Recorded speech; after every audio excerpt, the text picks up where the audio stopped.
Bonjour les amis. Bonjour les amis. Alors aujourd'hui ça pince un peu. Il fait -10. Ça caille un peu. On s'apprête à partir en ville là. Parce que j'ai cassé mes lunettes. Donc faut aller en acheter une autre paire. Pas le choix. En fait les lunettes que j'avais, vous me voyez avec mes lunettes, elles étaient déjà collées, recollées. La branche était déjà avec de la colle, un pistolet à colle, était déjà collé de partout.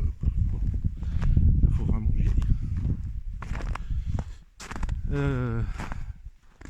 Alors j'en profite qu'il n'y a pas trop de vent pour vous emmener au frais. Ça pique, hein. Alors, je vais encore essayer de répondre à quelques questions qui m'ont été posées depuis un certain temps, hein. Mais je cumulais en fait pour répondre à tout le monde en même temps. Est-ce qu'un Français peut venir en Russie et trouver du boulot? Alors en fait, bah oui et non. Déjà, ça va être clair, si vous parlez pas russe, c'est même pas la peine. Parce que le patron, il choisira un russe plutôt que vous, vu qu'il saura pas comment vous expliquer les choses. Même pour aller monter des immeubles et transporter des parpaings, ou je sais pas, bah c'est la même chose. Donc il faut savoir parler russe. Je prie du vent qui se lève. Bon, si vous parlez russe, vous trouverez du taf, oui. Maintenant, qu'est-ce que font les gens quand ils viennent ici? Il y a plein de solutions en fait. La solution, avant de venir, c'est d'avoir un pécule. C'est d'avoir de l'argent. Je dirais... je vais vous dire... 30 000 euros à peu près. 30 ou 40 000 euros. Suivant le business que vous voulez faire, mais moi je parle d'un truc simple. Par exemple, si vous êtes charpentier, ou si vous êtes, oui, ou si vous travaillez le bois, un exemple, et vous savez faire des très jolis meubles, etc. Il y a un marché pour ça, oui. Il y a des gens assez riches en Russie qui vont acheter des beaux meubles faits par un Français en plus, ça donne un petit cachet en plus. Donc il vous faudra acheter les machines, ne pas vous installer si possible en ville, parce que l'électricité à la campagne c'est 30% moins cher. Et puis le local sera beaucoup moins cher aussi à louer ou à acheter. Et puis là en fait la langue, vous n'êtes pas obligé de la connaître tout de suite parce que vous pouvez, comme moi j'ai fait quand je suis venu en Russie la première fois, j'ai employé quelqu'un qui parlait français, une russe qui parlait français. Je l'ai employé à plein temps et elle me faisait les traductions qu'il y avait besoin et elle m'expliquait les choses qu'il y avait besoin et elle faisait tous les papiers. Parce qu'il y a pas mal de papiers à faire quand on a une société.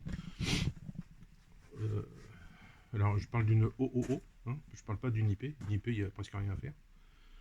Mais il faut faire un tas de papiers. Donc il faut quelqu'un comme ça. Donc là, pas besoin de parler russe en fait. Ensuite, troisième solution, vous avez, comme je connais des gens qui ont plusieurs appartements en France, qui le louent, ça leur fait de l'argent. Bon, bah voilà, ils viennent en Russie. Et puis ils transfèrent cet argent par quelques moyens qui sont encore à notre possibilité, avec lesquels on a encore des possibilités, c'est-à-dire les bitcoins. Ça marche très bien. Quelqu'un m'a fait un don pour les associations dont je m'occupe là, et m'a fait ça par bitcoin. Bon, on a fait ça pas à pas, hein, parce que j'y connaissais rien. Et puis ça a très bien marché. Les frais sont minimes. CoronaPay, et si vous avez un compte en France et un compte en Russie, par CoronaPay, vous pouvez le faire aussi, vous perdez 5%. Bon, c'est pas... Au pire, vous avez Boosty, vous perdez 10%, mais au moins vous avez de l'argent. Et puis avec ça, vous pouvez vivre ici, quoi. Ça, c'est pas un problème. Ensuite, si vous avez votre retraite, il il faut savoir qu'actuellement, alors c'est jusqu'au mois de janvier, donc au mois de janvier, on verra ce qu'ils vont dire, parce qu'ils ont d'énormes pressions de l'Europe. La banque Raiffeisen, je sais jamais le dire ce truc-là, vous pouvez envoyer les coordonnées à votre caisse de retraite, et puis la caisse de retraite verse l'argent sur cette banque. Et avec la carte bancaire de cette banque, vous pouvez tirer des sous dans un distributeur en Russie. Voilà. Ça, c'est les possibilités. Et puis, ben, comme je vous ai dit, pour travailler, ben, il faut connaître la langue, ou alors il faut travailler pour un Français, qui lui vous dira ce qu'il faut faire, une sorte de... Je parle pour les ouvriers, hein. On appelle ça un brigadier en russe, c'est-à-dire c'est celui dont tous les grands riches qui font construire des immeubles par exemple ont le numéro, et lui il a les numéros de toute l'équipe qu'il a montée au fur et à mesure des années, des gens qu'il a confiance, des gens qu'il connaît, des gens qui savent travailler, et donc on l'appelle lui appelle ses gars et il dit bah voilà il y a du boulot à tel endroit de telle date à telle date, et puis c'est parti. Donc là, c'est lui qui vous dira quoi faire, et non pas un Russe qui est sur place et qui vous demande ceci, cela, et vous saurez pas répondre. Donc voilà, pour trouver du boulot, c'est les solutions pour venir ici. Je vous ai dit donc la retraite. Si vous avez de l'argent qui tombe tous les mois, bah, y a les bitcoins, Coronapay, Boosty, c'est les trois. Oui, les bitcoins, oui, voilà, c'est les trois trucs actuellement qui fonctionnent. Coronapay, ça marchait plus pendant une semaine, là, et puis maintenant ça remarche. Parce que j'ai reçu un don il y a 15 jours, je crois, ou je sais plus, ou une semaine, par là. Sinon, ben, donc, suivant le business que vous voudriez faire, si vous voulez monter un business, et ben, moi ce que je conseille, c'est pas de s'installer en ville. Bon, sauf si vous êtes, évidemment, sauf si c'est un business qu'il faut faire en ville, mais si vous avez moyen, par exemple, de créer quelque chose et de le faire à la campagne, et puis une fois que c'est fait, et ben vous avez une voiture, un break ou n'importe quoi, et soit vous payez quelqu'un, soit vous livrez vous-même.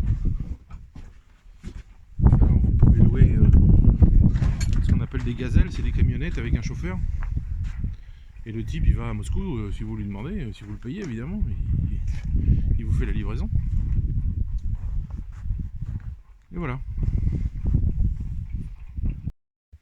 Bon voilà, on est revenu de la ville. Ça fait drôle de dire ça. On est revenu de la grande ville. Et en fait, je vais vous raconter, c'est typiquement russe ce qui s'est passé. Typiquement, 100%. Nous avons été donc chez l'opticien où il y a 3 jours, Elena a demandé quand est-ce qu'elle est là, le médecin, et on lui a répondu eh ben, c'est entre 16h et 17h. Très bien.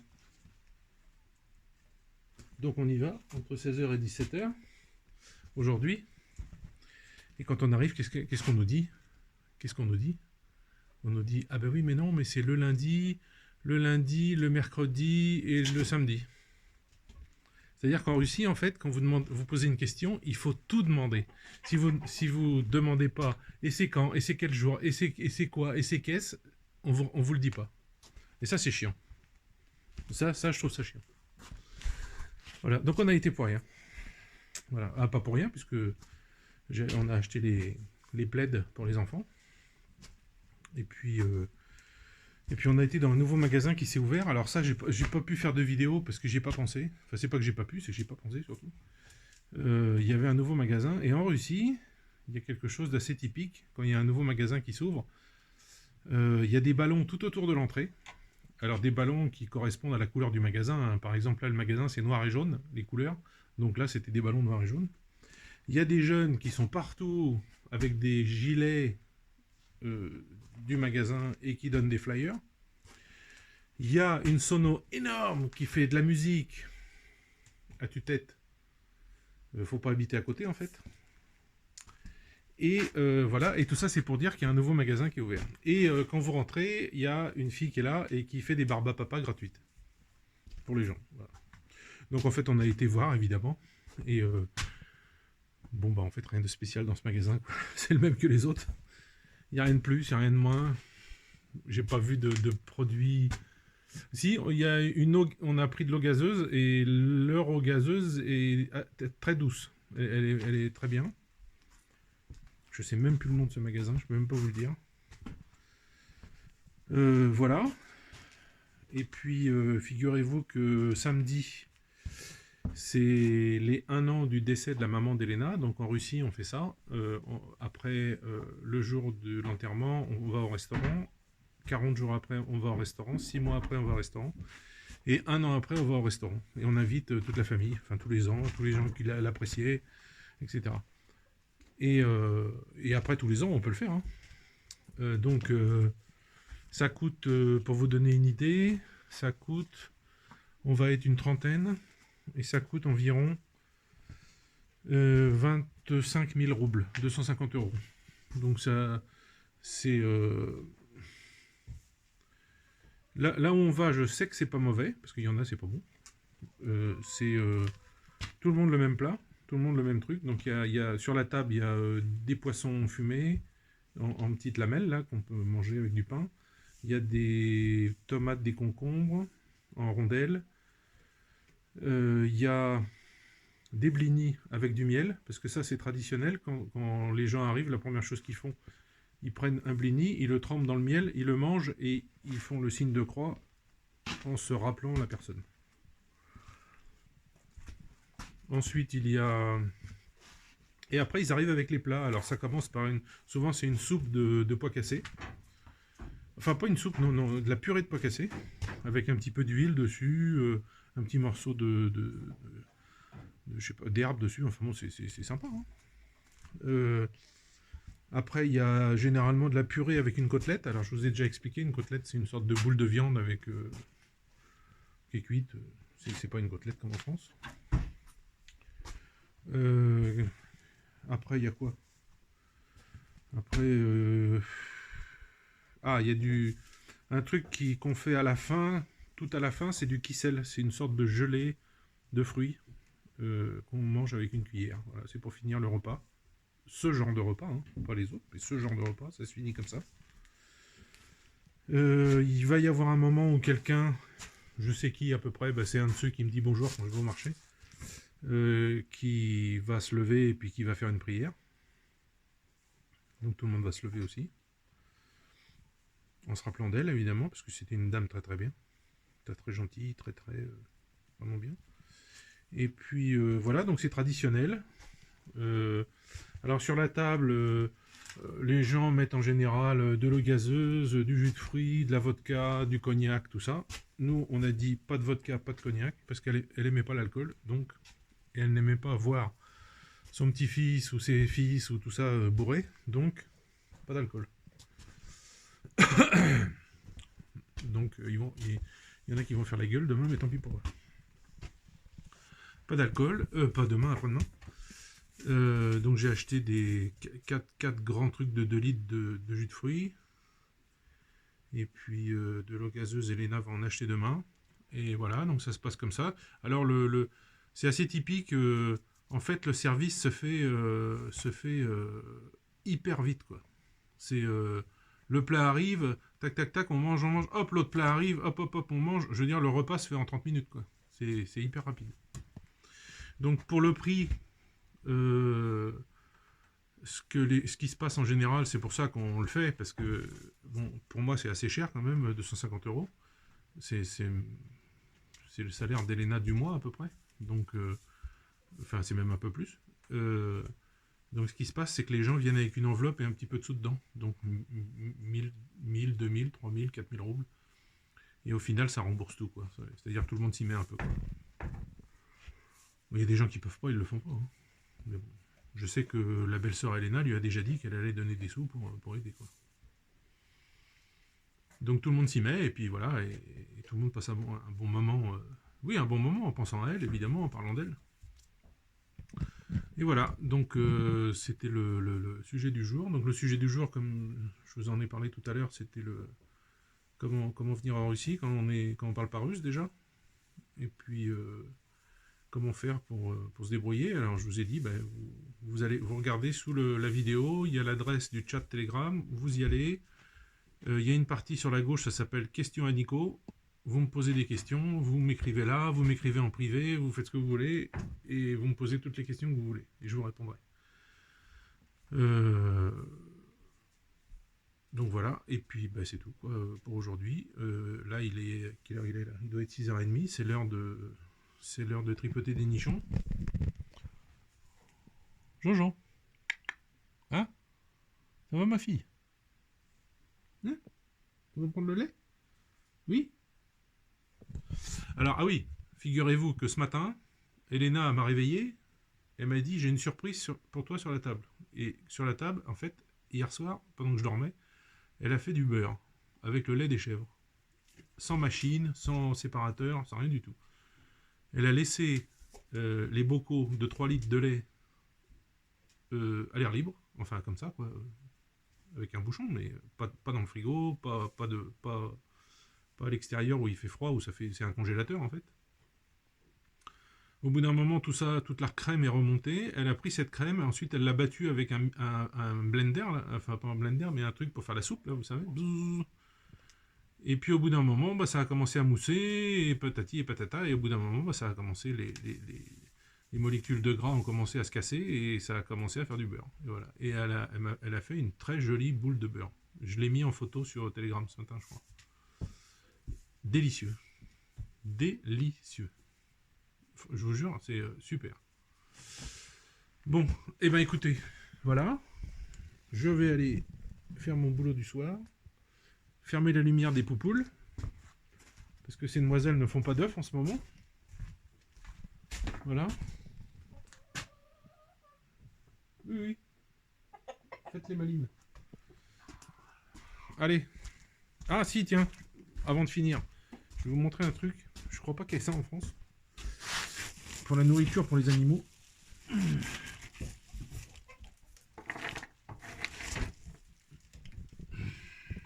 Alors, attendez. Alors, ça, c'est les graines de tournesol qui sont compactées. Et alors, il y a la cosse, il y a la graine qui est à l'intérieur, il y a tout ça. C'est compacté et ils en font des plaquettes comme ça. Et on peut les mettre dans l'eau. Je les mets dans l'eau le soir. Le matin, c'est mou. Et je mélange ça pour les poules. Et si je donne ça aux chèvres, regardez la tête qu'elle va faire. Tu veux ça? Jojo, est-ce que tu veux ça, ma fille? Bah, tu penses.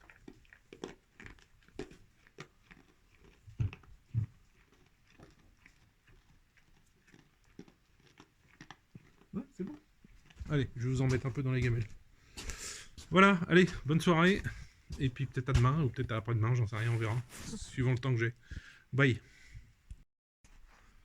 Voilà, je vais finir en vous montrant un petit peu l'ambiance dehors. Alors je sais pas ce que ça va donner sur la vidéo. Voilà, là-bas c'est le bout du village à l'arrière de mon champ. Et là-bas c'est la ville. C'est la ville d'Alatyr où on a été tout à l'heure. Vous voyez? Et le ciel est noir. Il n'y a pas beaucoup de vent. Noir à certains endroits, gris à d'autres. On voit pas la lune, on voit pas d'étoiles, on voit rien. Là, il n'y a rien du tout. Voilà, je vérifierai sur l'ordinateur avant de vous poster ça. Si on n'y voit vraiment rien, je le ferai pas. Mais voilà, vous voyez, c'est la ville qui est là-bas. Voilà.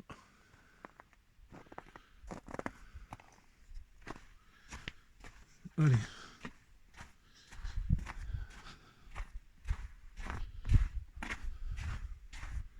Maintenant, je rentre. Aïe.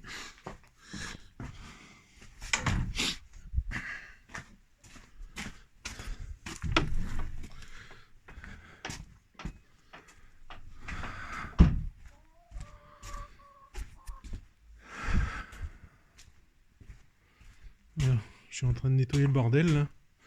Parce que les beaux-frères qui sont venus, ils ont utilisé les briques et tout ça, ils ont tout foutu, ils en ont foutu partout, des bouts de bois partout, enfin bon, bref. Il faut que je nettoie tout ça. Voilà. Allez, on laisse ces demoiselles manger, et puis moi je vais aller manger aussi. Et après je viendrai éteindre la lumière tout à l'heure. Allez, extinction des feux.